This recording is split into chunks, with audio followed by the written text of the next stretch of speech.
الحمد لله وحده الصلاة والسلام على من لا نبي بعده نشهد أن لا إله إلا الله وحده لا شريك له ولا وزير له ولا مشير له لا مثل له ولا مثال له لا والد له ولا ولد له أزلي أبدي أحدي صمدي فردي فريدي تيممي لا أول له ولا آخر له لا ظاهر له ولا باطن له ثم نشهد أن لا إله إلا الله وحده لا شريك له ونشهد أن سيدنا وسندنا سيد ساداتنا سيد عباداتنا شفيعنا كريمنا محبوبنا محبوب ربنا طبيبنا طبيب قلوبنا طبيب عيوبنا طبيب أجسادنا طبيب أرواحنا مرشدنا مخدومنا ملجانا قائدنا قدوتنا أعلانا أولانا مولانا محمد رسول الله صلى الله عليه وسلم أما بعد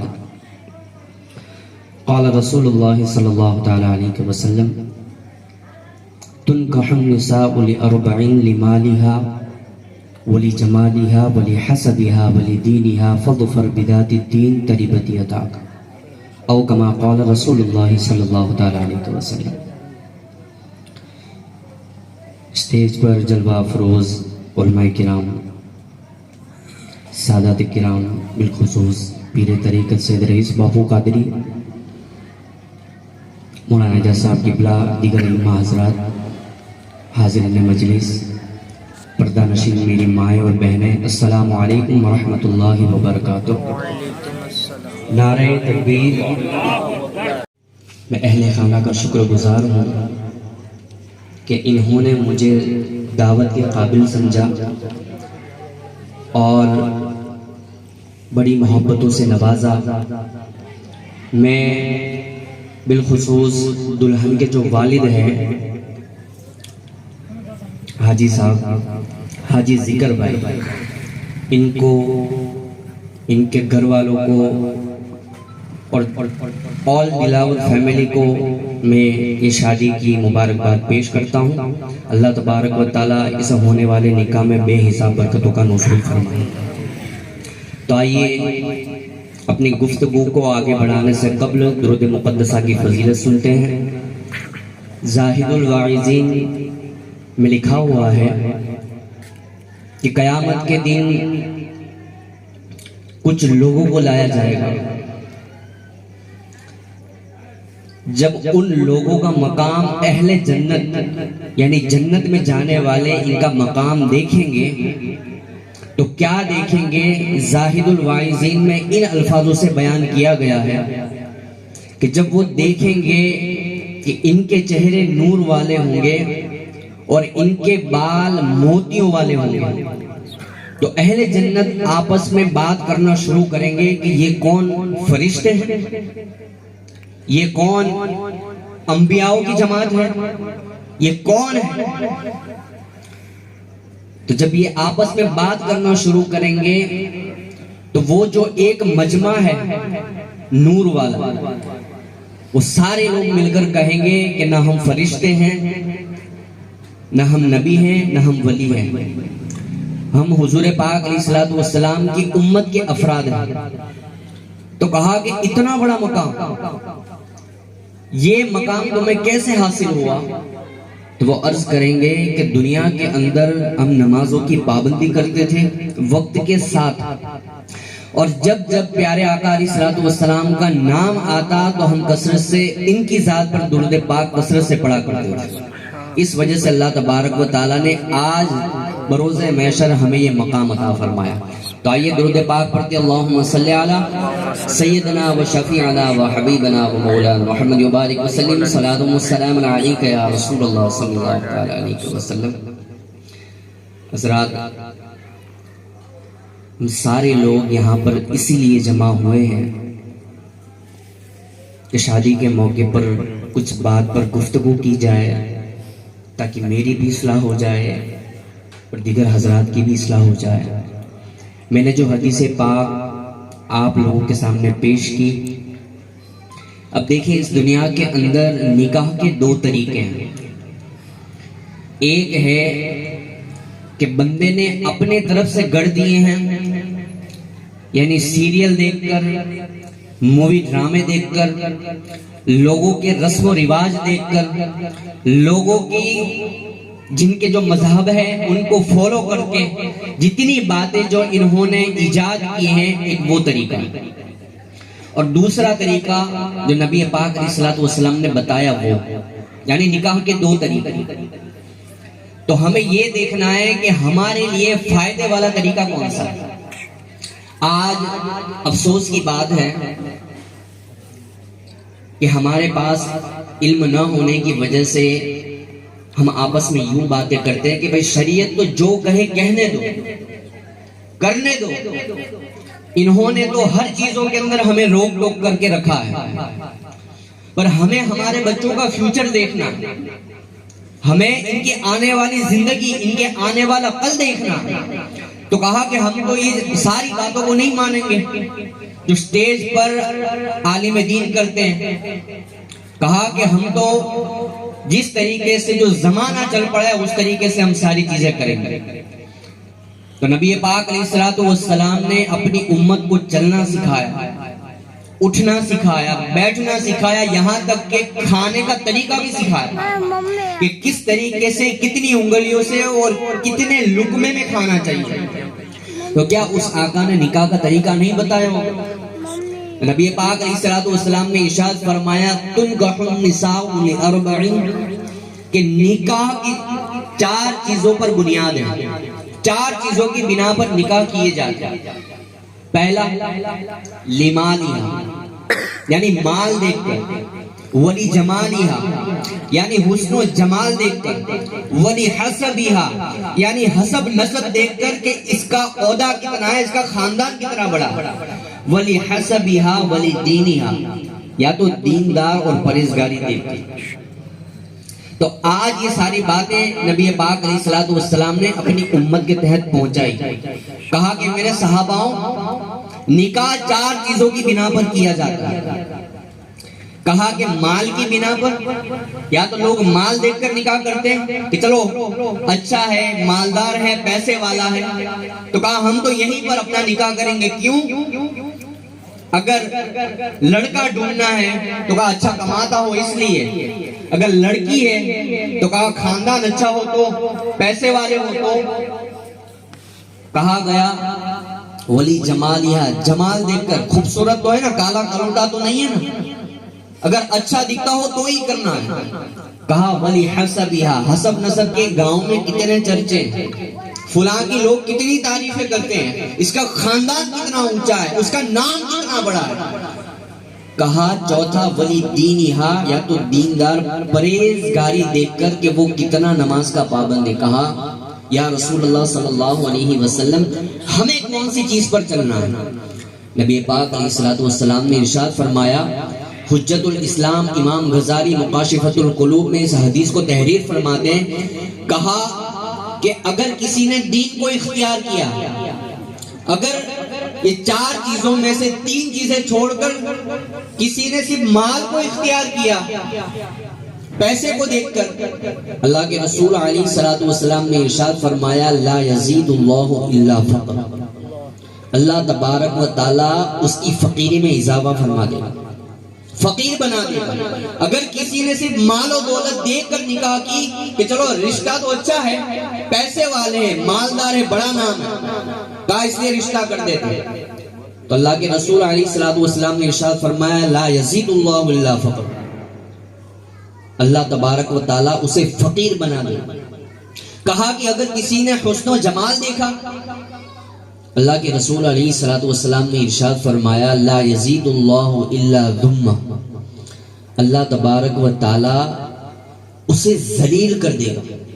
اگر کسی نے دیکھا کہ خوبصورت ہے، اچھا لگتا ہے، حسین و جمیل ہے، تو کہا یہ دیکھ کر اگر رشتہ کیا تو اللہ تبارک و تعالی اسے ذلیل کرے گا۔ کہا ولی حسبہا، اگر کسی نے صرف اور صرف حسب نسب دیکھ کر کیا، لا یزید اللہ الا دعانۃ، اللہ تبارک و تعالی اس کے کمینے پن میں اضافہ فرما دے گا۔ تو کہا کہ اگر کسی نے صرف دین دیکھا، نہ دولت دیکھی، نہ حسن دیکھا، نہ حسب نسب دیکھا، صرف دین دیکھا، اللہ کے رسول علیہ الصلوۃ والسلام نے ارشاد فرمایا وَلِدِينِهَا فَظْفَرْ بِذَاتِ الدِّينِ تَرِبَتْ يَدَاهُ، اللہ تبارک و تعالیٰ دونوں جہانوں میں اسے کامیابی نصیب عطا فرمائے۔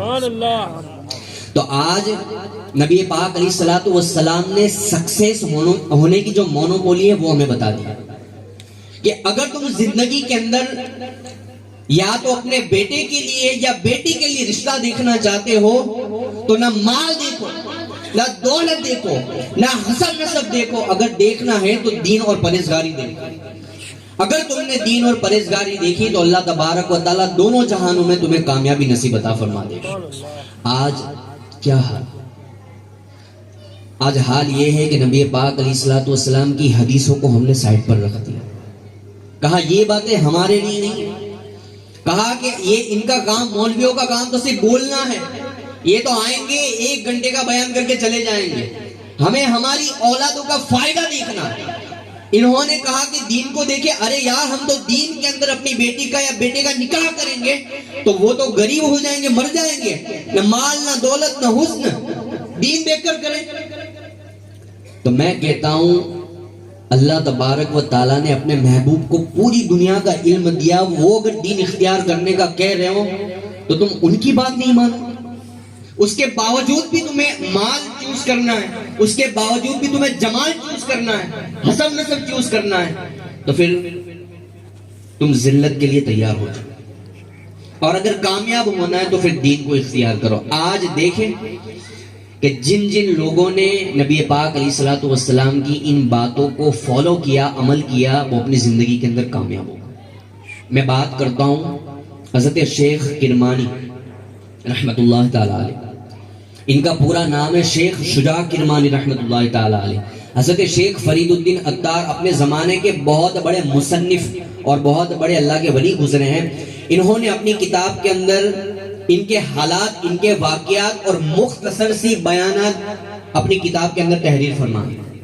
تو شیخ فرید الدین عطار اپنی کتاب میں لکھتے ہیں کہ شیخ کرمانی اس شخصیت کا نام ہے کہ اپنے زمانے کے اندر یہ بڑے مشہور تھے، مال و دولت میں بڑے امیر زادے تھے اور شاہی گھرانے سے تعلق رکھتے تھے۔ کہا کہ ان کی ایک جوان بیٹی تھی، اب روز نئے نئے ان کے پاس رشتے آتے اپنی بیٹی کے لیے۔ کہا کہ شیخ تم اپنی بیٹی کا نکاح فلاں بادشاہ کے بیٹے سے کروا دو۔ کہا نہیں، میرے آقا علیہ الصلوۃ والسلام نے کہا ہے کہ دین اور پرہیزگاری ہو تو ہی رشتہ کرنا، ورنہ نہیں۔ کتنے سارے رشتے آئے، پھر آپ کے ذہن کے اندر یہ بات آئی کہ کیوں نہ میں ہی اپنی بیٹی کے رشتے کے لیے تلاش کرنے کے لیے نکل پڑوں۔ تو انہوں نے اپنا داماد تلاش کرنے کے لیے سفر جاری فرما دیا اور آگے نکل گئے۔ اب جیسے سفر کے لیے گئے تو انہوں نے کہاں تلاش کیا ہوگا؟ کوئی گاؤں میں، کوئی دیہات میں، پبلسٹی کے اندر نہیں، یہ گئے اور سیدھا مسجد کا دروازہ کھول کر اندر داخل ہو اور دیکھنے لگے کہ یہاں کوئی ہے نیک جس کے ساتھ میں اپنی بیٹی کا نکاح کروں۔ تو جیسے ہی یہ گئے تو کیا دیکھتے ہیں کہ کونے میں ایک شخص بیٹھا ہوا استغفار کر رہا، اپنے گناہوں کی توبہ کر رہا۔ تو شیخ کرمانی نے جب یہ منظر دیکھا وہاں گئے کہ یار بندہ ہے، نیک ہے، استغفار پڑھ رہا ہے، رو رہا ہے، اب اس سے بڑا نیک تو کون ہوگا؟ تو شیخ کرمانی جیسے اس کے پاس گئے اور کہا کہ اے نوجوان تمہارا نام کیا ہے؟ کہا کہ تمہیں کیا مطلب؟ کہا کہ میں تمہارا نکاح ہو گیا؟ کہا کہ حضور نہیں، مجھے کون دے گا اپنی بیٹی؟ میرے پاس تو مہر ادا کرنے کے لیے کوئی رقم بھی نہیں ہے، نہ میرا لباس ایسا ہے کہ کوئی اپنی بیٹی اپنی نکاح میں مجھے دے۔ کہا مجھے کون دے گا؟ کہا کہ اگر تمہاری نکاح میں ایک ایسی لڑکی کو دیا جائے جو تجوید کے ساتھ قرآن پڑھتی ہو تو کیا تم قبول کرو گے؟ تو کہا کہ کیوں نہیں، کون ہے؟ کہا کہ میری ہی بیٹی۔ تو کہا اگر تم قبول کرتے ہو تو میری بیٹی کا نکاح تمہارے ساتھ کروا دو۔ اب یہ بات ہو گئی، اب ظاہر سی بات ہے کہ ان کی تربیت بھی کیسی ہوا کرتی کہ انہوں نے جا کر اپنی بیٹی سے کوئی ڈسکشن نہیں کی کہ بھئی میں فلاں جگہ پر ایک لڑکا دیکھ کر آیا ہوں، بس تمہیں کرنا ہی پڑے گا ورنہ نہیں چلے گا. انہوں نے کہا کہ بیٹی تمہارے لیے ایک اچھا لڑکا دیکھا ہے, کیا تم قبول کرتی ہو؟ کہا کہ میرے والد محترم, آپ نے ہمیشہ ہمیں یہ تعلیم دی ہے کہ اگر دیندار ہو اسی کے ساتھ نکاح کرنا چاہیے, تو اگر وہ شریعت کا پابند ہوگا تو میں نکاح کیوں نہیں کروں گا. تو بیٹی کا یہ جواب سن کر اب نکاح کی تیاریاں شروع کر دی. شیخ کرمانی وہ نوجوان کے پاس گئے اور 2 درہم دیے. کہا کہ نوجوان یہ 2 درہم رکھو اپنے پاس اور 1 درہم کی خوشبو خریدو اور 1 درہم کا جوڑا خریدو اپنے لیے نکاح میں پہننے کے لیے. جاؤ تو تیاریاں شروع کرو. اب 2 درہم 1 درہم سے خوشبو خریدی اور 1 درہم سے جوڑا خریدا. آ گئے شیخ کرمانی نے نکاح پڑھا دیا. نکاح پڑھانے کے بعد جب دونوں گھر کے لیے گئے, میاں بیوی یعنی شیخ کرمانی کی بیٹی اور وہ نوجوان, تو جیسے ہی گھر پر گئے دروازہ کھولا تو شیخ کرمانی کی بیٹی کیا دیکھتی ہے کہ گھر کے اندر کوئی چیزیں نہیں ہے, کوئی ڈیکوریشن نہیں ہے, بس ایک مٹکا رکھا ہوا ہے, اس کے اوپر ایک چھوٹا سا روٹی کا ٹکڑا پڑا ہوا. کہا کہ اے میرے شوہر, یہ روٹی کا ٹکڑا یہاں, اس کی وجہ یہ کیوں رکھا؟ کہا کہ میرے پاس کھانے کے لیے کوئی چیز بھی نہیں ہے اور اتنی رقم بھی نہیں ہے کہ کھانے کی چیز خرید سکوں. کہا کہ یہ روٹی کا ٹکڑا میں نے صبح میں کھایا ہے سحری کرنے کے وقت, اور اب اسی کو کھا کر میں افطاری کروں گا یعنی روزہ کھولوں گا. تو شیخ کرمانی کی بیٹی نے جب یہ بات سنی تو کہنے لگی کہ 1 روٹی کا ٹکڑا جب تم نے اسے سحری کی اور افطاری کے لیے بچا کر رکھا ہے, میرے باپ نے تو تمہاری بڑی بڑی تعریفیں کی تھی. کہا تھا کہ بیٹا جس کے ساتھ تمہارا نکاح کرا رہا ہوں وہ دین سے وابستہ ہے, وہ دین کو پسند کرتا ہے, اور میرے باپ نے جو تعلیم کی تھی دین سے محبت کرنے والی ایسے ہو. تو کہا کہ یہ میں نے کیا غلط کیا؟ اگر 1 روٹی کا ٹکڑا میں نے رکھا ہے سحری کے لیے اور افطاری کے لیے تو غلط کیا ہے؟ کہا کہ میرے شوہر, یہ روٹی کا ٹکڑا یہاں دیکھ کر اللہ تبارک و تعالیٰ کی ذات پر تمہارا بھروسہ مجھے کمزور نظر آ رہا. کہا کہ وہ کیسے؟ کہا کہ تمہیں پتا نہیں, پرندے جیسے ہی کھانے کے لیے صبح میں تلاش کرنے کے لیے نکلتے ہیں تو انہیں صبح کا رزق مل جاتا ہے, وہ شام کی پرواہ نہیں کرتے. انہیں پتا ہے کہ اگر جو رب نے صبح کا انتظام کیا ہے وہ شام کا کہیں نہ کہیں سے کر دے گا. کہا کہ تمہارا جو یقین ہے وہ اتنا کمزور ہے, سحری کے لیے تم نے روٹی کا ٹکڑا بچا کر رکھا اور ابھی یعنی اللہ تبارک و تعالیٰ کی ذات پر تمہارا یقین اتنا کمزور ہے, کیا تمہیں یقین نہیں ہے کہ جو رب صبح کو بھی کچھ چیزیں دے سکتا ہے وہ شام کو کیوں نہیں؟ تو کہا کہ میری بیوی بات تو تمہاری صحیح ہے. کہا کہ ابھی کے ابھی مجھے اپنے والد کے گھر چھوڑ. ایسے کمزور ایمان اور کمزور توکل اگر کوئی انسان رکھتا ہو اس کے ساتھ میں بالکل گزارا نہیں کر سکتی. کہا کہ نہیں تم جو کہو, تم کیا چاہتی ہو؟ تو کہا جاؤ اور جا کر یہ روٹی صدقہ کر دو کسی فقیر کو. شیخ فرید الدین عطار فرماتے ہیں کہ وہ نوجوان نے جا کر روٹی کو صدقہ کر دیا. اس کے بعد ان کی زندگی اچھی اور بھلی گزرتی نظر آئی.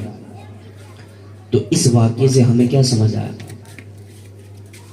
کہ آج اگر سامنے والا دیندار ہوگا, اس نے کچھ اپنی لائف میں سٹرگل کیا ہوگا, کچھ ہارڈ ورک کیے ہوں کہ بھائی جب انسان کے پاس پیسے ہوں اس وقت تو انسان کا گزارا اچھا ہو سکتا ہے, کہ جب پیسے نہ ہوں اس وقت اپنی بیوی کو سنبھال کر کس کیٹیگری میں چلنا, کس سچویشن میں چلنا, یہ سب سے امپورٹنٹ بات ہے. اگر بندے پاس دین ہوگا تو نبی پاک علیہ الصلوۃ والسلام نے کیا کہا کہ جو دین کو اختیار کرے گا, دین دیکھ کر اگر کوئی لڑکا دے گا یا لڑکی دے گا تو اللہ تبارک و تعالیٰ دونوں جہانوں میں اسے کامیابی نصیب عطا فرما دے گا. تو آج دیکھیں کہ آج اولیاء کرام کے جو ذکر کیے جاتے ہیں ان کا حال کیا تھا اور ہمارا حال کیا. رشتہ کروانے کے لیے گئے اور آپس میں بات چیت ہو گئی, لڑکے نے لڑکی کو دیکھ لیا, لڑکی نے لڑکے کو دیکھ لیا, کنڈیشنز ساری دیکھ لی. اب جا کر سب سے پہلا یہ پوچھیں گے کہ آپ دہیج میں کیا دے سکتے ہو, آپ کی حیثیت کتنی ہے. کہا اگر آپ اپنی حیثیت کے مطابق دیں گے تبھی نکاح فکس ہوگا, ورنہ ہم نہیں کریں گے. اور ابھی تو یہ یہ ایک رواج ہو چکا ہے کہ داماد کو گاڑی چاہیے ہی چاہیے ورنہ وہ کہیں پر رشتہ ہی نہیں کرتا. تو میں کہتا ہوں کہ نبی پاک علیہ الصلوۃ والسلام کی تعلیمات یہ تھی ہمارے لیے. قرآن و حدیث کو دیکھیں, قرآن پاک کی آیتوں کو اٹھائیں. قرآن پاک کی ایک آیت سے ایک واقعہ میں آپ کے سامنے پیش کرتا ہوں. قرآن مقدس کی تفسیر میں یہ واقعہ لکھا ہوا ہے وَلَمَّا وَرَدَ مَاءَ مَدْيَنَ, حضرت موسیٰ علیہ السلام کے حوالے سے, کہ جب مصر سے حضرت موسیٰ علیہ السلام مدین کی طرف جب انہوں نے ہجرت فرمائی, اس وقت آپ مدین آئے تو جیسے ہی مدین کے اندر داخل ہوئے تو آپ نے کیا دیکھا کہ ایک کنواں ہے اور کنویں کے پاس کچھ لوگ جمع ہو کر اپنے جانوروں کو پانی پلا رہے ہیں. جب انہوں نے منظر دیکھا تو ساتھ ساتھ انہوں نے کیا دیکھا کہ کنویں کے ایگزٹ سامنے دو پردہ نشین خواتین کھڑی ہیں, لیڈیز کھڑی ہوئی ہیں پردے میں, اور وہ اس انتظار میں کھڑی ہے کہ یہ جو سارے لوگ اپنے جانوروں کو پانی پلا رہے ہیں یہ جائے تو ہم اپنا پانی بھر کر اپنے گھر پر روانہ ہو جائیں. حضرت موسیٰ علیہ السلام نے جب یہ منظر دیکھا تو وہ گئے, انہوں نے ان لوگوں کو بھگایا اور کنویں کے اوپر ایک پتھر رکھا ہوا تھا. قرآن کی تفسیر میں لکھا ہے کہ وہ جو پتھر تھا وہ اتنا بھاری تھا کہ 10 لوگ اگر آتے تب جا کر وہ ہٹتا. حضرت موسیٰ علیہ السلام نے اکیلے اسے اٹھا کر ہٹا دیا, اور ہٹانے کے بعد پانی کی ڈولے بھر دی اور کہا کہ اے پردہ نشین خاتون ادھر آئیے, یہ تمہارا پانی, تم کون ہو؟ قرآن کی تفسیر میں آیا ہے کہ وہ جو 2 خواتین تھی وہ حضرت شعیب علیہ السلام کی صاحبزادیاں تھی. تو کہا کہ اس زمانے کا جو بادشاہ ہے ہمارا باپ شعیب, ہم ان کی بیٹیاں ہیں. کہا کہ چلو کوئی بات نہیں, میں تمہیں وہاں تک پہنچا دیتا ہوں. اب جیسے ہی محل کے پاس پہنچے, حضرت شعیب علیہ السلام کی جو صاحبزادیاں تھیں یہاں پر حاضر ہوئے اور اپنے باپ سے عرض کرنے لگی کہ والد محترم, ایک شخص ہمارے محل کے باہر کھڑا ہوا ہے, اس نے ہماری کوئی مدد کی ہے, اگر آپ صحیح میں کسی کی مزدوری دینا چاہتے ہو اس شخص کو دیں. کہا کہ کیوں؟ تو اب حضرت شعیب علیہ السلام نے ان کی تعلیم فرمائی تھی. قرآن میں آیا القوی الامین, کہا کہ رشتے کے ساتھ ساتھ دین کے ساتھ ساتھ تم یہ بھی دیکھو کہ قوی بھی ہو اور امین بھی ہو. قوی کا معنی طاقتور اور امین کا معنی امانت دار. کہا کہ بیٹا کیوں تم ایسی بات کر رہی ہو؟ قرآن کی تفسیر میں آیا کہ گویا حضرت شعیب علیہ السلام کی جو لڑکی تھی جس نے بات کہی, گویا وہ اشارے میں رشتے کی بات کر رہی تھی. تو کہا کہ جو محل کے باہر ایک شخص کھڑا ہوا ہے اسے مزدوری آپ دے دیں. تو کہا کہ ایسا کیوں؟ کہا کہ والد آپ نے ہمیں یہ تعلیم دی ہے کہ اگر کسی لڑکے کو دیکھنا ہو رشتے کے لیے تو یہ دیکھو کہ قوی بھی ہو اور امین بھی ہو. تو کہا اے والد محترم, ہم نے وہ دونوں چیزیں اس شخص کے اندر دیکھی ہے. کہا کہ وہ کیسے؟ کہا کہ قوی اس لیے کہ جب وہ بندہ پانی بھرنے کے لیے ہماری مدد کرنے کے لیے آگے بڑھا تو ایک پتھر جو 10 لوگ آ کر ہٹا نہ پاتے تھے اس طاقتور انسان نے اکیلے ہٹا دیا, تو قوی تو ہو گیا یعنی طاقتور. تو کہا امین, امانت دار تم نے کیسے پہچانا کہ یہ امانت دار ہے؟ تو کہا کہ والد محترم بات ایسی ہے کہ جب وہ نوجوان پانی بھر کے آیا تو اس نوجوان نے ہم سے یوں کہا کہ اے پردہ نشین خاتون, آپ میرے پیچھے چلو اور میں پانی کو لے کر آگے چلوں گا, اس لیے کہ اگر تم آگے چلو گی اور ہوا کا رخ ہوا تمہارا جو پردہ ہے وہ اٹھ جائے گا, کہیں میری نگاہ تم پر نہ اٹھ جائے, اس لیے تم میرے پیچھے چلو, میں تمہارے آگے چلوں گا. تو کہا کہ قوی بھی پایا اور امین بھی پایا. حضرت شعیب علیہ السلام سمجھ گئے کہ ان کی بیٹی آرگیومنٹس کر رہی ہے اور یہ اشارہ دے رہی ہے کہ یہ بندہ میرے نکاح کے لیے صحیح ہے. اب یہ دیندار تھے, یہ اشارہ سمجھ جاتے کہ میری بیٹی اس بندے کو پسند کرتی ہے. حضرت شعیب علیہ السلام نے بلایا اور کہا کہ نوجوان, میری بیٹی نے تمہارے متعلق یہ بات کہی تو تمہیں ایک کام کرنا پڑے گا. تمہیں یہاں میرے محل میں 8 سال ڈیوٹی کرنی پڑے گی. 8 سال ڈیوٹی کرو, اگر 2 سال اس میں ایڈ کر کے اگر 10 سال تم کر لو تو پھر تمہاری مرضی کی بات ہے, لیکن میری کمنٹمنٹ یہ ہے کہ 8 سال تو تمہیں کرنی ہی کرنی ہے. حضرت موسیٰ علیہ السلام نے، یہ مختصر کرتا ہوں، حضرت موسیٰ علیہ السلام نے 8 سال جب ڈیوٹی کی، اس کے بعد حضرت شعیب علیہ السلام نے اپنی دختر، ان کا نام تھا حضرت صفورہ، ان کا نکاح حضرت موسیٰ علیہ السلام کے ساتھ فرما دیا۔ تو آج قرآن و حدیث ہمیں کیا تعلیم دیتا ہے اور ہمارا کیا؟ ہمارا حال یہ ہے کہ نکاح 2 دن کا ہوتا ہے، رسم 10 دنوں کی ہوتی ہے۔ نکاح صرف 2 دن کا ہی ہوگا، اس میں بھی نہ جانے مانڈوے ہوتے ہیں، نہ جانے کیا کیا ہوتے ہیں۔ دولہے یا دلہن کو بٹھایا جاتا ہے اور اس کے بعد سارے لوگ جمع ہو کر ہاتھوں میں ہلدی لے کر نہ جانے کہاں کہاں اپنے ہاتھوں کو پھیرنا شروع کر دیتے ہیں۔ میں کہتا ہوں قرآن و حدیث نے ہمیں یہ تعلیم بتائی تھی، قرآن و حدیث نے تو ہمیں یہ تعلیم بتائی تھی کہ غیر محرم کے پاس تم جاؤ بھی نہیں، وَلَا تَقْرَبُوا الزِّنَا، کہ تم زنا کے قریب بھی نہ جاؤ۔ اور آج ہمارا حال کیا؟ میں جو بات کہہ رہا ہوں آپ سمجھ رہے ہیں نا، کہ آج یہ ساری چیزیں ختم ہوگی کب؟ ہم کریں گے تب ہوگی، ورنہ نہیں ہوگی۔ آج تم کر رہے ہو، کل جا کر تمہارے بیٹے کریں گے، ان کے بیٹے کریں گے، اور اسی طریقے سے سلسلہ جاری ہو جائے گا۔ میں دیکھتا ہوں، اور آج میں نہیں کئی سارے لوگ دیکھتے ہیں۔ کیا مجھے بتاؤ کہ قرآن و حدیث کے اندر یہ تعلیمات ہمیں دی گئی تھی؟ 2 دن کا نکاح، اس کے اندر کچھ عورتیں جمع ہو جائے گی، ڈول بجا کر گانے باجے شروع، نہ جانے کون کون سے لیرکس بنا کر ایک گانا پیش کر دے گی دولہے یا دلہن کے نام پر۔ ایک تو یہ رسم ہے، ہلدی کی رسم ہے، اور نہ جانے کتنی کتنی ڈانڈیا اور ڈانس، ناچ گانے۔ قرآن و حدیث نے ہمیں یہ تعلیم دی تھی۔ آج جب ہم ان کو بھلائے بیٹھے تب ہمارے حالات یہ ہو گئے۔ آج ہم کہتے ہیں نا کہ ہم بڑے پریشان ہیں، ہمارے حالات تو سدھرتے ہی نہیں۔ ہم کتنا بھی کمائیں، رزق کے اندر برکت ہی نہیں دیکھتی۔ حضرت آپ کو ایسا تعویذ بنا دو کہ ہم بس لٹکائیں اور ہم اپنے تھڑے کے اندر رکھ دیں، فٹافٹ پیسوں کی بارش آنا شروع ہو جائے۔ میں کہتا ہوں کہ ایسے نہیں ہوگا، تمہیں شریعت کا پابند بننا پڑے گا۔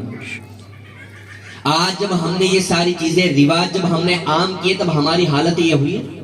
آج دیکھیں کہ ایک باپ جو اگر بیٹی کا رشتہ کرتا ہو یا بیٹے کا رشتہ کرتا ہو، اس کو تب تک چین نہیں ملے گا جب تک کہ 10 لاکھ کا قرضہ نہ اٹھا دے۔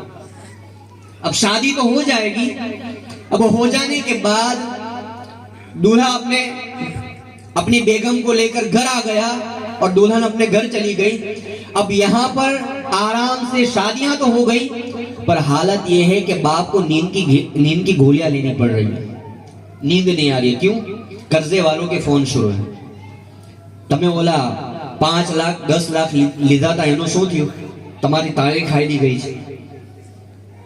میں کہتا ہوں نبی پاک علیہ السلام کی تعلیمات پر چلو گے تو یہ سارے مسئلے حل ہو جائیں گے۔ کس نے کہا تھا؟ آپ مجھے کوئی ایسی حدیث پیش کرو، کوئی قرآن کی کوئی ایسی آیت پیش کرو کہ جس کے اندر یہ ہو کہ قرضہ اٹھا کر نکاح کرنا ہی چاہیے، مجھے بتا۔ آپ تاریخ کو پڑھیں، نبی پاک علیہ السلام کی جو تعلیمات ہے وہ ہمارے لیے کافی ہے۔ نبی پاک علیہ السلام نے ارشاد فرمایا، جس کا مفہوم ہے کہ نکاح کو آسان کرو، اللہ تبارک و تعالیٰ تمہیں دونوں جہاں کی مصیبتیں اور کامیابی سے مالا مال فرما دے گا اور مصیبتیں دور فرما دے گا۔ پر آج ہمارا حال کیا ہے؟ ہمارا حال یہی۔ تو دیکھیں آج کہ قرآن و حدیث نے ہمیں کیا تعلیم دی۔ کہا گیا،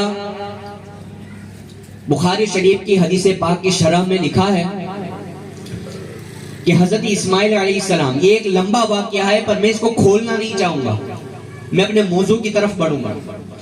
کہا کہ حضرت ابراہیم علیہ السلام، اللہ کا جب حکم ہوا کہ تم اپنی بیوی اور بیٹے کو چھوڑ دو، یہ اللہ کا حکم تھا، اس کے بعد زمزم کا کنواں نکلا، یہ پورا ایک لمبا واقعہ ہے۔ تو کہا کہ جب انہوں نے چھوڑ دیا اور چھوڑنے کے بعد لمبا عرصہ گزر گیا، اور لمبا عرصہ گزرنے کے بعد جب انہیں یہ خبر معلوم ہوئی کہ ان کا جو بیٹا تھا حضرت اسماعیل علیہ السلام وہ بڑے ہو گئے، ان کا نکاح ہو گیا، تو حضرت ابراہیم علیہ السلام نے اللہ کی بارگاہ میں عرض کی، مولا تیرا حکم تھا کہ میں اپنے بیوی بچوں کو کچھ لمحے کے لیے آزمائش ٹیم پر کہ چھوڑ دوں، میں نے چھوڑ دیا، میں نے اپنے بیوی کو چھوڑ دیا، میں نے اپنے بچوں کو چھوڑ دیا۔ کہا کہ میرے کان تک یہ خبر آئی ہے کہ میرا بیٹا جوان ہو گیا ہے اور اس کی شادی بھی ہو گئی، مولا اگر تیری بارگاہ سے مجھے پرمیشن مل جاتی ہے، اجازت مل جاتی ہے، تو کیوں نہ میں اپنے بیٹے سے مل لوں۔ تو کتابوں میں آیا کہ اس وقت اماں ہاجرہ کا انتقال ہو چکا تھا، تو حضرت ابراہیم علیہ السلام کو اجازت مل گئی اور انہوں نے گھوڑا دوڑایا۔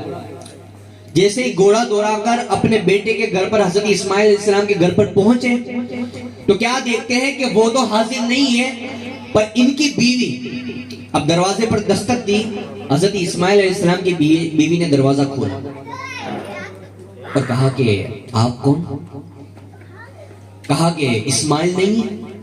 کہا کہ نہیں، وہ تو شکار کرنے کے لیے گئے، کیونکہ ان کا ذریعہ معاش جو تھا، ان کا جو خرچہ تھا وہ شکار پر چلتا تھا۔ کہا کہ وہ شکار پر گئے تاکہ ہمارا کچھ گزارا ہو سکے۔ کہا اچھا، تو کہا کہ کیا حالات ہیں تمہارے گھر کے؟ اسماعیل کے ساتھ تمہارا جو حساب کتاب ہے وہ کیسا ہے؟ گزارا تو چلتا ہے؟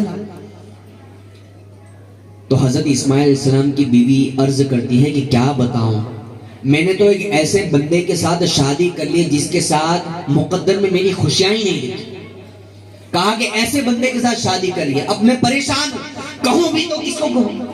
کہا کہ میں کسی کو نہیں کہہ سکتی، پریشان ہوں۔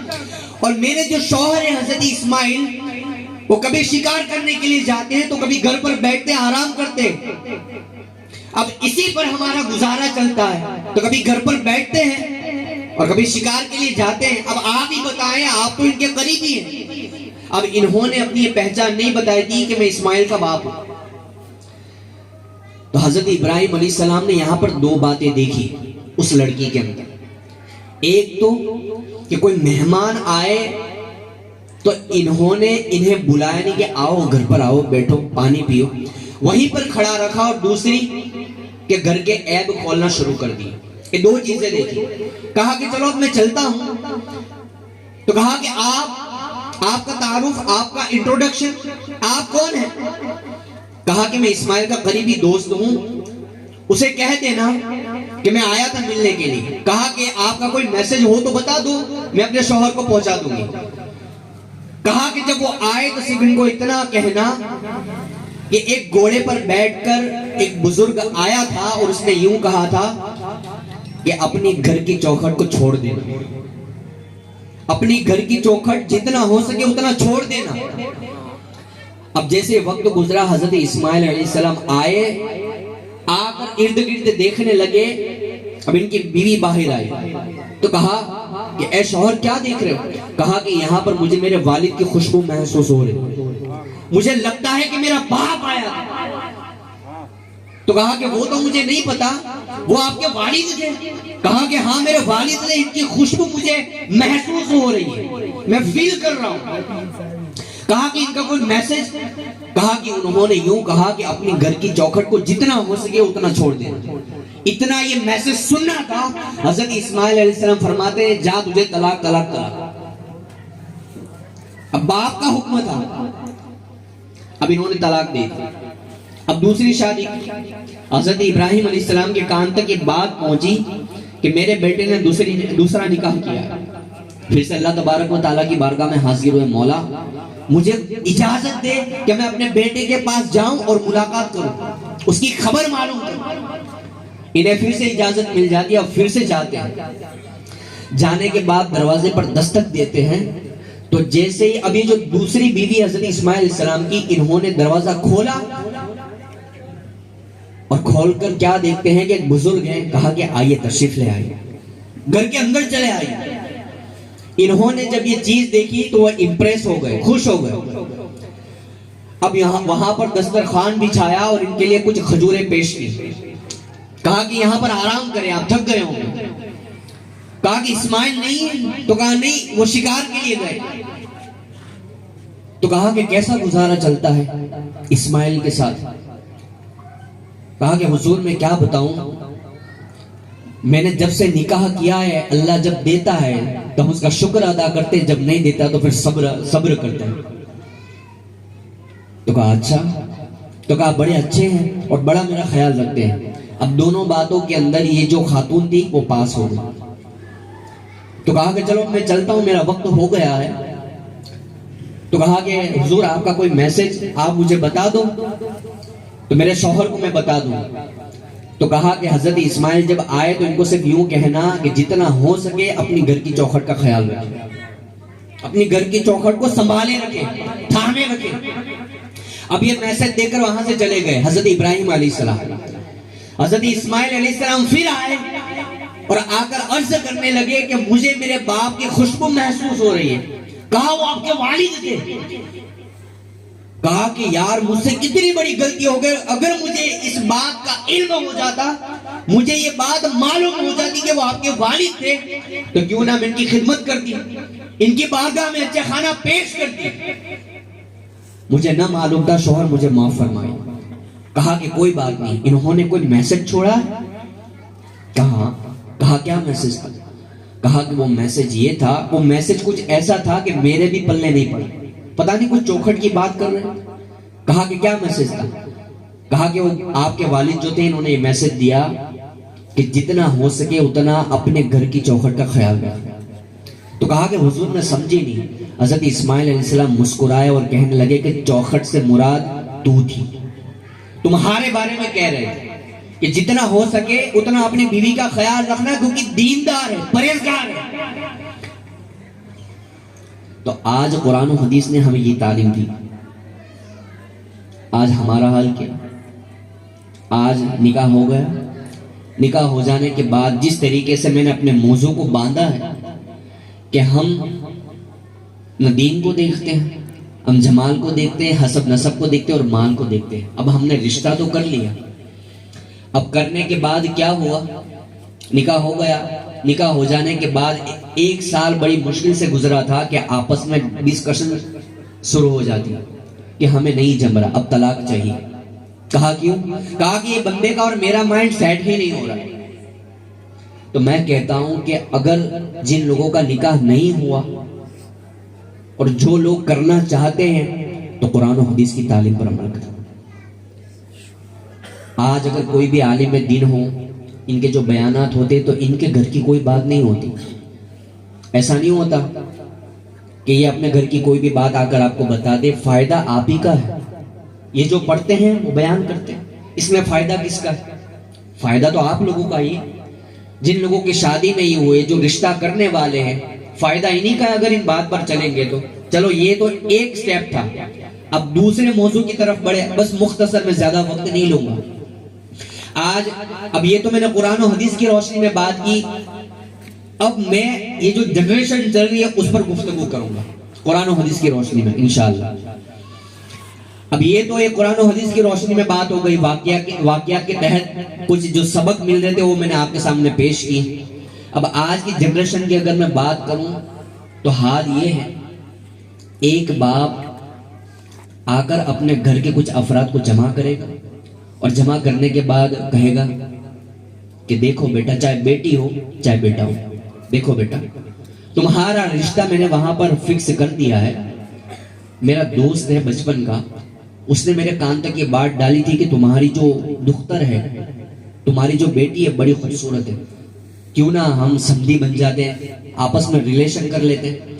تو کہا اس نے میرے کان تک یہ بات پہنچائی ہے. اب میرا باپ آ کر مجھے کچھ نہ کچھ تو پوچھے گا, کچھ نہ کچھ تو ویلیو کرے گا. بیٹا تم بتاؤ اپنے کوالیفیکیشن کے لیول سے تمہیں رشتہ چاہیے کیسا چاہیے؟ ڈاکٹر چاہیے, دیندار چاہیے, عالم چاہیے, حافظ چاہیے, کیسا چاہیے؟ میں نے تو یہ سوچا تھا کہ میرا باپ آ کر مجھے پوچھے گا, پر میرے باپ نے تو اپنی مرضیاں تھوپ دی. کہا کہ کرنا ہی پڑے گا, نہیں چلے گا ورنہ سوسائڈ کر لیں گے. ڈرانا دھمکانا شروع کر دیا. اب ہوتا کیا ہے, اب رشتہ ہو گیا. اب یہاں پر بیٹے یا بیٹے کی مرضی کوئی اور جگہ پر تھی, توجہ فرمائیے, کوئی اور جگہ پر تھی. اب شادی ہو گئی, اب من تو پہلے سے ہی نہیں تھا, اب دونوں کا مائنڈ پہلے سے ہی نہیں سیٹ ہو رہا تھا. یہاں پر نکاح کرنے کی وجہ یہ تھی کہ میرا باپ راضی ہو جائے. میرے باپ نے اپنا دامن میرے سامنے پھیلا دیا تھا, یہ کر لینا ورنہ سوسائڈ کر لیں گے. کہا کہ اب جم نہیں رہا, اب کیا کریں گے؟ اب جب تک شوہر ہے تب تک اچھی بنتی ہے, جب تک بیوی ہے تب تک اچھی بنتی ہے. جیسے ہی وہ باہر کام کاج کے لیے گئے, فون پر اس بندے کے ساتھ بات کرنا شروع جس کے ساتھ اس کا من لگا ہوا تھا. سمجھنا کوئی یہ بات نہ کہنا کہ باپو یہاں پر قرآن و حدیث کو چھوڑ کر دنیا کی باتیں کر رہے. نا، میں اس بات کو حضور کی حدیث سے جوڑوں گا، دنیا کی کوئی بات نہیں کر رہا ہوں. اور میں تو کہتا ہوں کہ آج ہمارے عالم دین کو چاہیے کہ نیو جنریشن پر کچھ بات کریں، تاکہ آج لوگوں کو معلوم ہو کہ حضور پاک علیہ السلام نے کیا یہ تعلیم دی تھی. تو اب کیا بات کرنا شروع. اب 1 مہینہ نہیں پکڑا ہے، 2 مہینہ نہیں پکڑا ہے، اس کے بعد پتا چل گیا. اب طلاق کی بات آ گئی، مار پیٹ کی بات آ گئی. بیوی کو مارا، بیوی نے اپنے بھائیوں کو بلا کے شوہر کو مارا کہ فلاں لڑکی سے بات کرتا ہے، اور شوہر نے بیوی کو پکڑا تو اس نے مارنا شروع کر دیا. اب دونوں خاندانوں کے درمیان جو اتنا اچھا 1 سال پہلے جو رشتہ بنا تھا، وہی رشتہ اب دشمنی میں بدل جاتا. کیوں؟ ایک بات کی وجہ پر کہ تم نے اپنی بیٹی کی مرضی نہ پوچھی تھی، کہ تم نے اپنے بیٹے کی مرضی نہ پوچھی تھی. اب اسی بات کو میں حدیث سے جوڑتا ہوں. آپ سارے لوگ کہیں کہ باپو کیا حضور پاک علیہ السلام نے تعلیم دی، تم بات کر رہے ہو؟ میں کہتا ہوں ہاں دی. حضرت ابو ہریرہ اس حدیث کے راوی ہیں. وہ فرماتے ہیں نبی پاک علیہ السلام کا دستور تھا کہ آپ کی جتنی صاحبزادیاں تھیں ان کا نکاح ایسا ہوا کہ کوئی فلاں بندہ آتا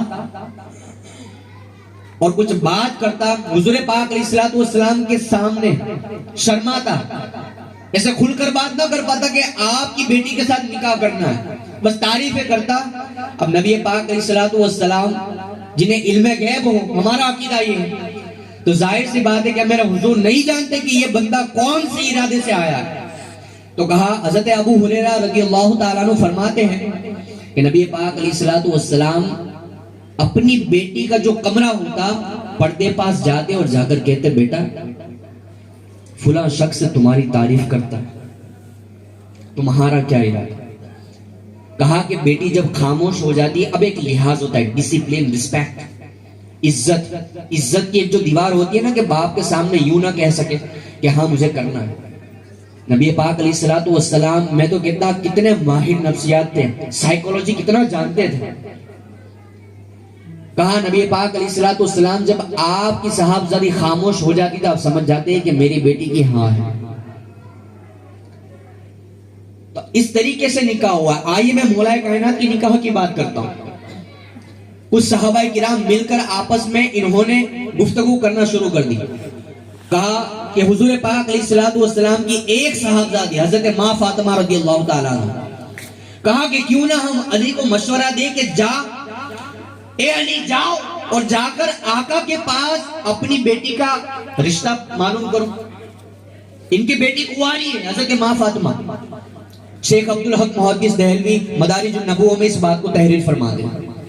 کہا کہ علی تم کیوں نہیں جاتے؟ تو شیخ عبدالحق محدث دہلوی فرماتے ہیں کہ اس حضرت مولا کائنات کو مشورہ دینے سے پہلے بھی حضرت سیدنا عمر فاروق اعظم اور حضرت سیدنا ابوبکر صدیق کا رشتہ بھی حضرت ماں فاطمہ الزہرا کے لیے گیا تھا، پر کوئی رسپانس نہ آیا، کیونکہ حضور پاک علیہ السلام جانتے تھے کہ میرے رب کا حکم کیا ہے.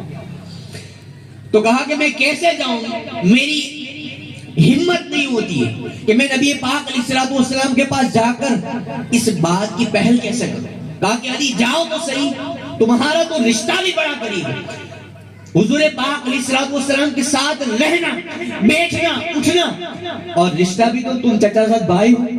کہا کہ جاؤں نا، کیوں نہ رشتے کی بات کرو. کہا کہ ٹھیک ہے اب تم کہتے ہو تو پھر میں پہل کرتا ہوں. حضرت مولا کائنات کرم اللہ تعالی وجہ الکریم آپ نے پہل کی. حضور پاک علیہ السلام مسکرائے، وہ جانتے تھے، اور کہا کہ علی کیوں آنا ہوا، آنا کس ارادے سے ہوا اور کیوں ہوا. کہا کہ حضور بس کچھ تعریف کرنی تھی مجھے حضرت ماں فاطمہ کی شان. اب نبی پاک علیہ السلام سمجھ گئے. ابن عباس اس حدیث کے راوی ہیں. ابن عباس رضی اللہ تعالیٰ عنہ فرماتے ہیں کہ اس وقت حضرت مولا کائنات جب حضور کی بارگاہ میں آئے تو میں حضور کے بازو میں ہی بیٹھا ہوا تھا اور میں سن رہا ہوں.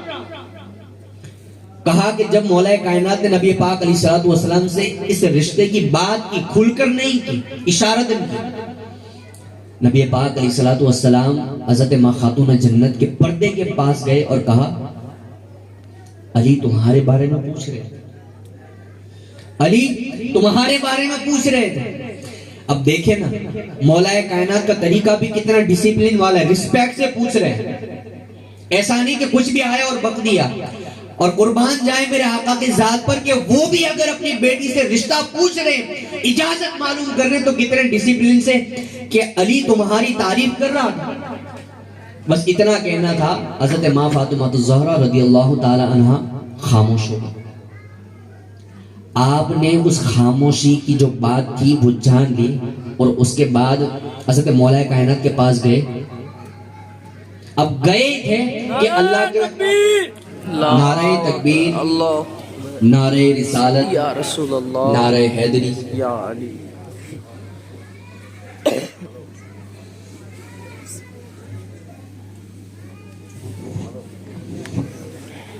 درود پاک پڑھ اللہم صلی علی سیدنا و شفیعنا و حبیبنا مولانا محمد بارک وسلم. صلاۃ و سلام علیک یا رسول اللہ صلی اللہ علیہ وسلم.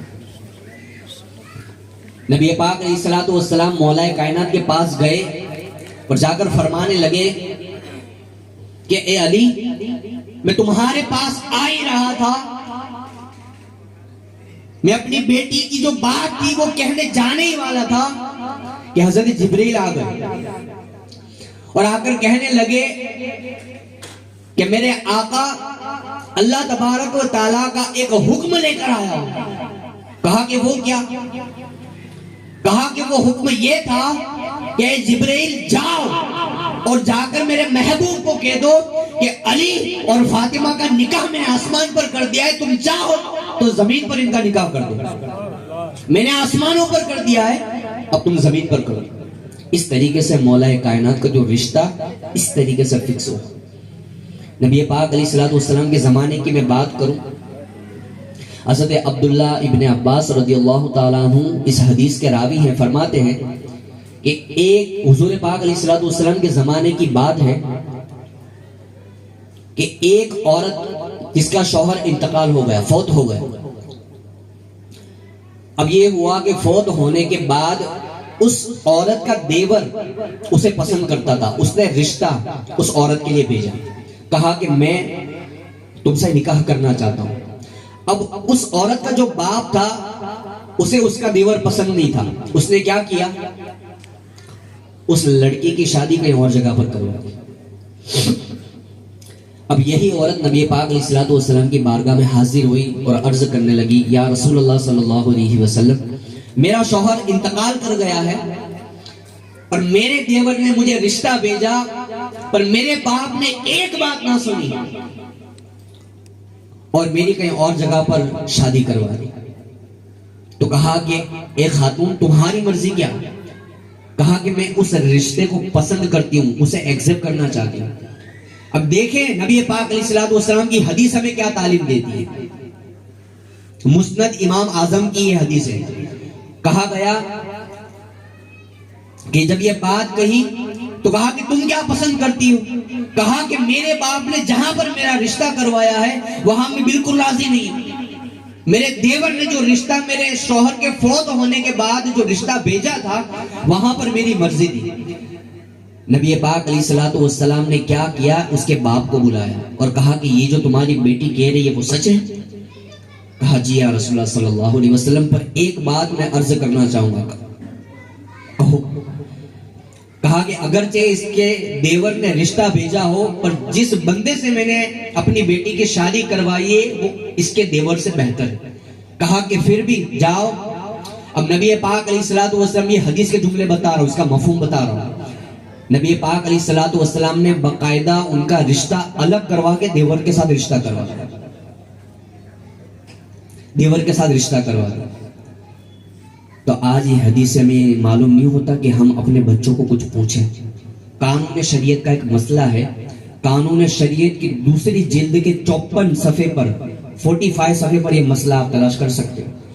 وہاں پر یہ مسئلہ موجود ہے کہ کوئی عاقلہ یعنی عقل والی اور بالغہ یعنی جوانی کی دہلیز پر پہنچ گئی ہو، کوئی ایک خاتون جو عاقلہ ہو اور بالغہ ہو، شرط یہ ہے کہ وہ پاگل نہ ہو. شرط یہ ہے کہ وہ پاگل نہ ہو. اس کی مرضی کے بنا نہ اس کا والد نہ کوئی بھی اس زمانے کا بادشاہ اس کی مرضی کے بنا اس کی نکاح نہیں کروا سکتا. یہ عورت کے لیے بھی ہے اور مرد کے لیے بھی ہے. مسئلہ آپ تلاش کر سکتے ہیں.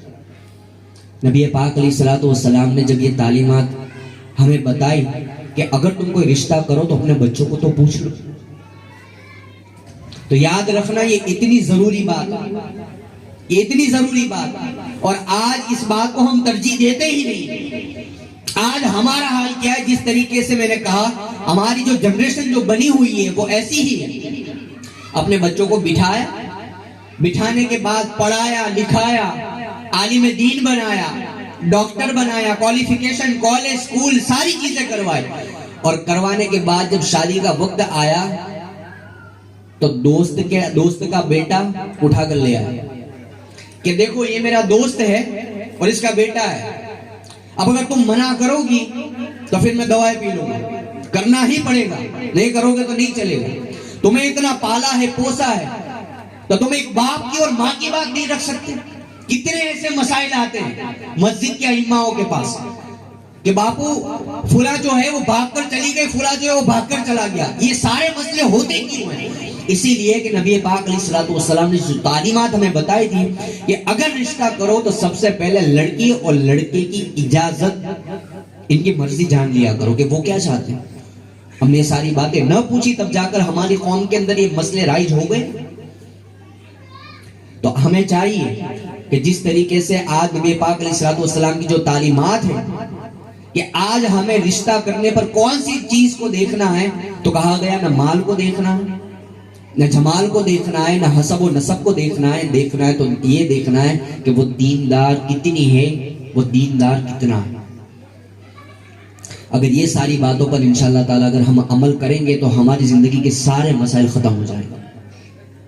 آج دیکھیں بات کرنے کے لیے تو کئی ساری باتیں, پر میں کہتا ہوں کہ ہماری جو قوم ہے وہ سمجھدار اسی وقت ہوگی جو مختصر الفاظ کو اور مختصر بیان کو سمجھے.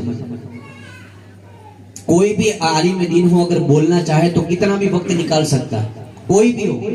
میں سارے عالم دین کی بات کرتا ہوں, پر بات کیا ہے کہ جنریشن کے حساب سے چلے, ہمیں وقت کے ساتھ چلنا ہے.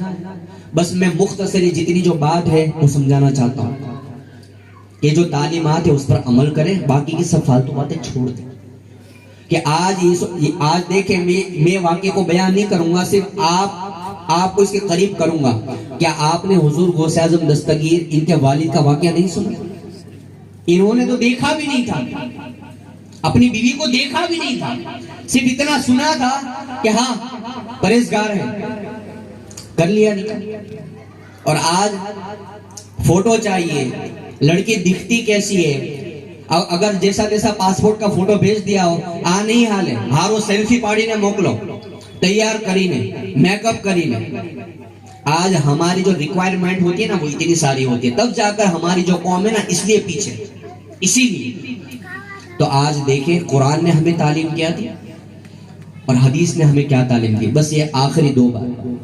اور یہ دوسری بات کہ آج نکاح کرنے کے بعد ہم یہ ضروری سمجھتے ہیں, حالانکہ ضروری نہیں, کہ اگر نکاح کریں تو دعوتیں دینی ہی پڑے گی, دعوتیں دینی ہی پڑے گی ورنہ نہیں چلے گا. ہاں جنریشن کے حساب سے اگر آپ کی سوچ ہے تو صحیح ہے, ہمیں زمانے کے ساتھ چلنا پڑتا ہے. پر آج کیا ہے کہ فلاں جو ہمارے رشتہ دار ہیں ہم نے کبھی ان کا خیال نہیں کیا, چاہے شب قدر ہو شب برات ہو, کبھی بھی نہیں, کبھی ان کو ہم نے پوچھا نہیں, ان کی خیریت معلوم نہ کی. جب شادی کی بات آ گئی, اب ظاہر سی بات ہے کہ یہاں دو باتیں جمع ہوں گی. اب کارڈ پر بھی ان کا نام لکھا جائے گا اور سامنے والے کو ناراض ہونے کا موقع بھی مل جائے گا. اب ہوتا یہ ہے, اب دعوتیں دی, اس میں بھی کتنی ساری چیزیں. تو کیا صحابہ کرام کے زمانے میں ایسا تھا؟ ایسا کچھ نہیں تھا. میں آپ کو بات کروں حضرت عبد الرحمن ابن عوف رضی اللہ تعالیٰ عنہ, آپ کی شادی ہو گئی. شادی ہونے کے بعد آپ راستے سے چلے آ رہے تھے, اب سامنے نبی پاک علیہ الصلوۃ والسلام آپ کو مل گئے. کہا کہ عبد الرحمن تمہارے کپڑے پر جو نشان ہے وہ کس چیز کا؟ کہا یا رسول اللہ صلی اللہ علیہ وسلم کچھ دن پہلے ہی میری شادی ہوئی, کچھ دن پہلے ہی میری شادی ہوئی ہے. کہا کہ کیسی لڑکی کے ساتھ تم نے شادی کی؟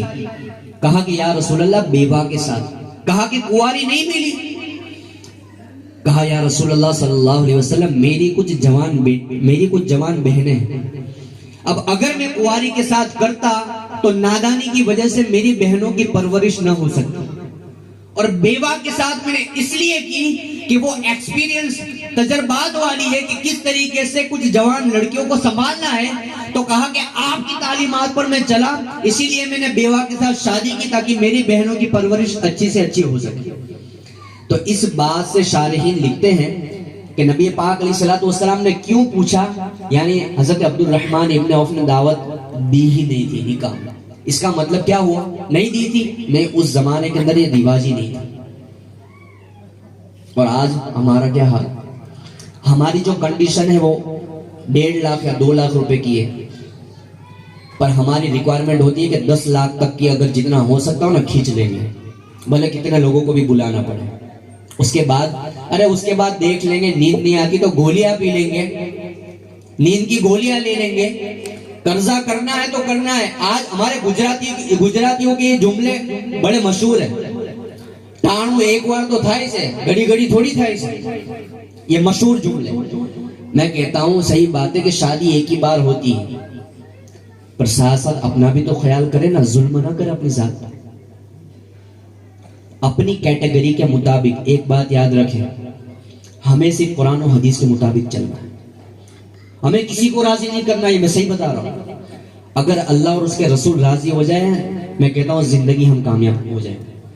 کہ فلاں کو نہیں بلایا تو ناراض ہو گیا, فلاں کو نہیں بلایا, بس ہماری کنڈیشن 1.5 لاکھ کی ہے تو 1.5 لاکھ تک ہی کرو. نہ آپ کو ٹینشن آئے گا, نہ آپ کو کوئی زیادہ چیزیں لمبی چوڑی کرنی پڑے گی, نہ مہمانوں کو سنبھالنا پڑے گا. آپ کی کنڈیشن اتنی ہے, میں اپنی بات کروں, میرا نکاح لاک ڈاؤن میں ہوا تھا. اب ظاہر سی بات ہے کہ میری بھی تو, اب میں بھی کوئی عمر لائق تو ہوں نہیں کہ میری کوئی خواہش نہ ہو کہ میں فلاں اتنا خرچہ کرتا ہے تو میری نکاح میں کیوں نہیں, فلاں اتنے زور و شور سے اتنی ساری اتنے مہنگے کپڑے تو میں کیوں نہیں. میرا نکاح 10 لوگوں کے بیچ ہی ہوا تھا. اب آپ کہیں گے باپو وہ تو مجبور تھے آپ کہ 10 لوگوں کی پرمیشن تھی اس لیے. نہیں, الحمدللہ. خیر, میں کہتا ہوں اگرچہ میری مجبوری ہو, پر وہ مجبوری کے اندر جس طریقے سے میں نے مختصر جو نکاح کیا اس کی برکتیں الحمدللہ آج بھی میں محسوس کر رہا ہوں, الحمدللہ. تو میں کہتا ہوں یار بس یہ مختصر جو جملے ہیں نا, نکاح کو آسان کریں, مشکل نہ بنائیں. خامخواہ آپ تکلیف میں نہ آئے, نہ اپنی ذات پر ظلم کریں. اپنا سوچے, اپنے بچوں کا سوچے, اور خاص کر کے جنریشن کے حساب سے چلے. آج آپ کے بچے کالج کرتے ہیں, اسکول کرتے ہیں, تو ظاہر سی بات ہے کہ ان کا دل پلٹنے میں دیر نہیں لگتی. اگر انہیں پیار ہو گیا تو کیا کوئی بڑی بات ہے, انہیں بیٹھ کر پوچھ لو. یہ حضور کی تعلیم بتا رہا ہوں, یہ میں اپنے گھر کی کوئی بات نہیں بتا رہا ہوں. اپنے بیٹے کو پوچھے, بیٹا تمہیں کوئی پسند ہے؟ اب دیکھ لو سامنے والا بندہ یا بندی ہے, اچھا ہے, دیندار ہے, صحیح ہے تو کر دو, ورنہ بیٹے کو اچھے جملے میں سمجھا دو. نبی پاک علیہ الصلوۃ والسلام نے ارشاد فرمایا کہ 2 پیار محبت کرنے والوں کے درمیان شادی سے بڑا علاج میں نے دیکھا ہی نہیں. کون فرما رہا ہے؟ تمام نبیوں کے سردار. 2 پیار محبت کرنے والوں کے درمیان جو سب سے اچھا راستہ ہو, سب سے اچھا جو راستہ وہ نکاح. تو میں کہتا ہوں کہ یہ حدیث صرف کتابوں کے لیے نہیں ہے, عمل کرنے کے لیے بھی ہے. کہ اگر آپ کے بچے ہیں, ابھی جو پرانا جتنا بھی جو معاملہ ہے وہ چھوڑ دو یار. اب کتنے سارے لوگوں کے معاملات آتے ہیں, اب کچھ عورتوں کے معاملات آتے ہیں کہ بھائی ہماری ساس کا بڑا ظلم ہے. تو کہا کہ کام کرتے ہیں تو ہمیں یہ تانا مارتی ہے کہ ہمارے زمانے میں تو ہم نے گائے کے گوبر بھی اٹھا ہے. تو کہا کہ تم سے تو کیا ہو پائے گا. میں کہتا ہوں کہ یہ بات, وہ جو ساس ہے اس کی بات وہ صحیح ہے, پر وہ اپنے زمانے کے اندر ان کا جو خوراک تھا, ان کی جو ڈائٹ تھی وہ ایسی تھی. تو آج کی جنریشن کے حساب بھی تو چلے نا یار. آج منچورین ہے, پیزا, یہ ساری چیزیں, تو جیسی ڈائٹ ہوگی ویسا کام ہوگا. اب آج کے زمانے کے مطابق پہلے کے زمانے کا کام آپ نہیں کروا سکتے. میں صحیح بتا رہا ہوں, یہاں پر میں کسی کو ٹارگٹ نہیں کر رہا ہوں, ایسا نہیں. جو بات ہے وہ میں بتا رہا ہوں کہ آج کئی سارے لوگوں کے مسئلے آتے ہیں کہ آپ کو ایسا تعویذ بنا دو کہ بس ہماری ساس کی جو جھگڑے, اب یہ ہر گھر کا معاملہ ہے. ساس کچ کچ کرتی ہے, بات نہیں مانتی ہے, ایک ہی بات کا تانا دیتی ہے, صبح جلدی نہیں اٹھتی ہے, کام نہیں کرتی ہے, تھوڑا کر کے بس کمر دکھنے لگ گئی, پیر دکھنے لگ گئے, مجھ سے یہ نہیں ہوتا, مجھ سے وہ نہیں ہوتا. ہم نے ہمارے زمانے کے ٹائم تو گوبر اٹھا ہے, ہم نے ہمارے زمانے کے ٹائم پر تو ڈیلیوری کے اندر بھی اتنا سارا کام کرتے تھے, تم کیا کرو گے؟ تو میں کہتا ہوں کہ اس زمانے کے اندر ان کا کھانا پینا بھی ایسا تھا. ابھی زمانے کے حساب سے چلیے نا. آج کا نوجوان دیکھے اور آج کے جو ہمارے بوڑھے ان کو دیکھے, وہ کتنے ہٹے گٹے ہیں. آج کا ہمارا نوجوان اتنا چل بھی نہیں پائے گا. تو آج اگر آپ یہ کہو کہ ارے تم تو نوجوان ہو, ابھی سے تم نہیں چل پا رہے ہو, ہم دیکھو یار تمہارا کھانا ایسا, تم بھی کھانا شروع کر دو, پیزا, برگر, فرینچ فرائز, پھر تم کہو تم سے بھی نہیں چلا جائے گا. میں کہتا ہوں کہ جنریشن کے حساب سے چلو, انشاءاللہ زندگی آسان ہو جائے گی. آپ زمانے کے اعتبار سے چلو. اگر آپ کی بہو ہے تو اس اعتبار سے, اگر آپ کا جمائی ہے اس اعتبار سے. اب پہلے کا جو زمانہ تھا اسے بھول جاؤ, وہ ساری باتوں کو چھوڑ دو, وہ زمانہ تھا. آج جنریشن کہاں سے کہاں پہنچ گئی.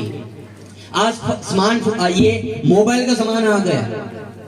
تو یہ ساری چیزیں چھوڑ دو اور اپنے لیے بھی آسانیاں پیدا کرو, اپنی بہوؤں کے لیے بھی, اپنے داماد کے لیے, سارے لوگوں کے لیے اگر آسانیاں پیدا کرو گے, انشاءاللہ تعالی اللہ تبارک و تعالی تمام جتنی بھی مصیبتیں آپ کی زندگی سے دور فرما دے گا. وما علینا الا البلاغ. صلوات و سلام کے لیے کھڑے ہو جائیں.